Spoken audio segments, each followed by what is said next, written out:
Aloha. It was wonderful meeting you today. And tell you what, we're going to take you through a quick little explanation of this here piano.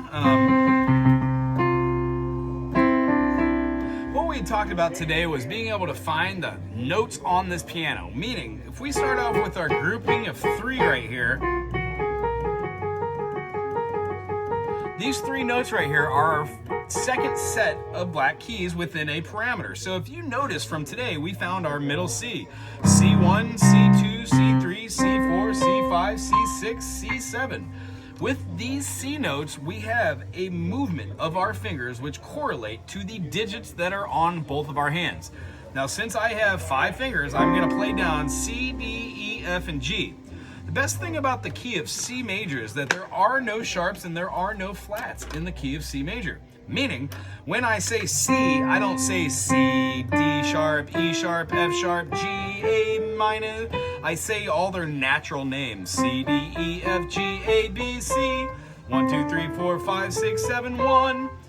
When I play these notes, I get out of those the natural notes in this chromatic scale. In the key of C, the diatonic notes that come from that are C, D, E, F, G, A, B, C. If I put anything different inside of that scale, do, re, mi, fa, sol, la, ti, do, that raised note just in there, that fourth, tends to make that C major not a C major anymore, but it tends to make it what we would call an augmented chord. 1, 2, 3, 4. My fourth is raised. Therefore, it fits into a different category of triad sounds. Now, I digress. We'll get into that later, but what I want to do is talk about those 4 different triad shapes we're going to be using. They're all being taught from the eyes of C major, C, E, and G. I could do it in the key of D major, but that influences a major third, the same way that E has a major third. I find those by going 1 half step, 2 half step, 3 half step, 4 half steps. When I can play 4 half steps or 4 minor seconds, I get a major third. I generally play that third with my 1 and my 3 fingers. When I get 1, 2, 3 minor seconds, that is a minor third. Now, I can choose to use my second finger, but I reserve that second finger for something else on the D note to give me a nice sustained note. I do use that third finger to do a lot of slides into my flat 3 to my natural 3. We'll explain this later, but that turns into something we call a blues scale or a bebop Dorian.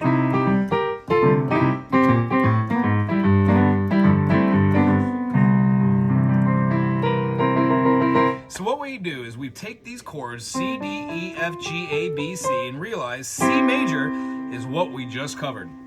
If I wanted to make my major chord, which is super happy, into a minor chord,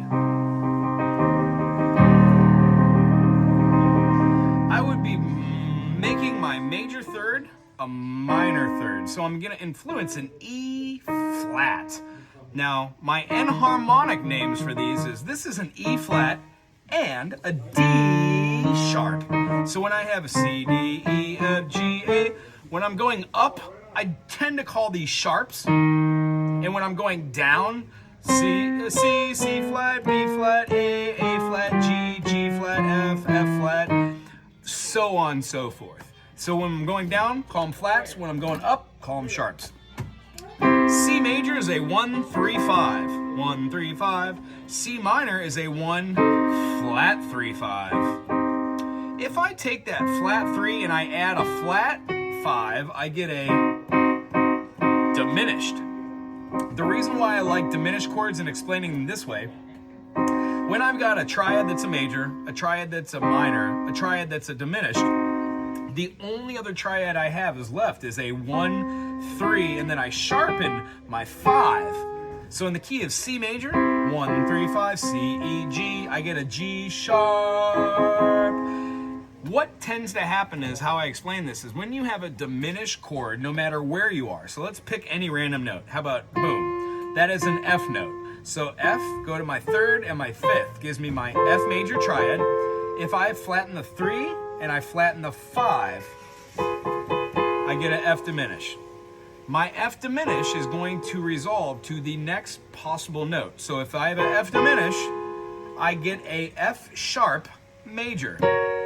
Now, enharmonically, I would not say things like that twice. Therefore, is this an F diminished? Or is that an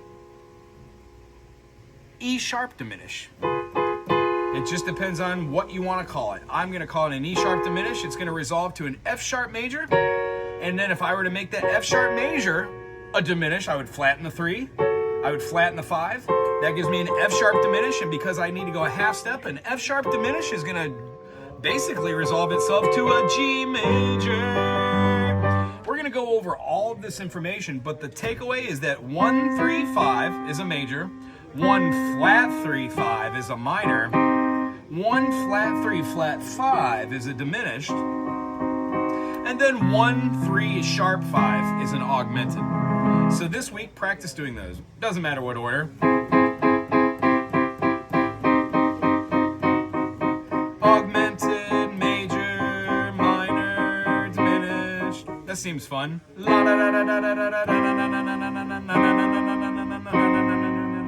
Notice how I'm giving them all equal spacing as well. So, another fun thing that we should try this week, besides just playing around in the key of C, maybe holding a C note down here and being like,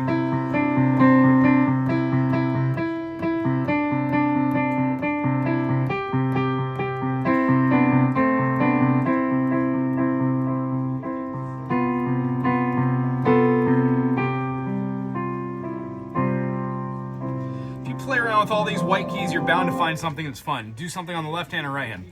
The only thing that I think you should be encouraging yourself to do this week is to play a C major at C4 or C5, C6, and be able to lift your hand up from one and then go to the other one. Try your 1, 3, 5, 1, 3, 5, 1, 3, 5, and then maybe try your 1, 2, 4. Now all of these are C major in the first inversion. If I move this C note to all the way up here, the lowest note then from here would be my E. Therefore, that is a C major first inversion. If I played that same C major, moved the C and I moved the E, so I got rid of these two, the lowest note would be a G. So I would have a C major in second inversion. G, C, E. Just because it starts with the G with the thumb does not mean that it is not a C major. Hope that makes sense. The lowest note you have on the hand, or on the piano rather, that's what you call the inversion. That might be a little bit over, but I hope it's fun. The next thing, which is the third exercise practice that I hope you do, is you take your C major at any, let's do it at C4, 1, 3, 5. Now try it at 1, 2, and 4, keeping your 3 and 5 fingers out. Wake up, get out of bed, drag a comb across my head. Where's it go to?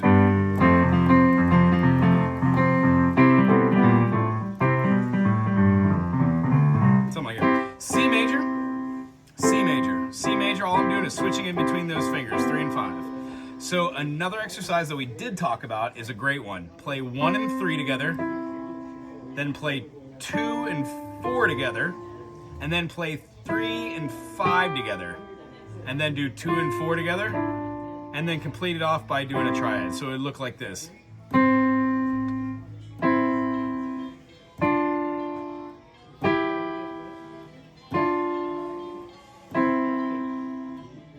Any variation. You can also do that with your left hand.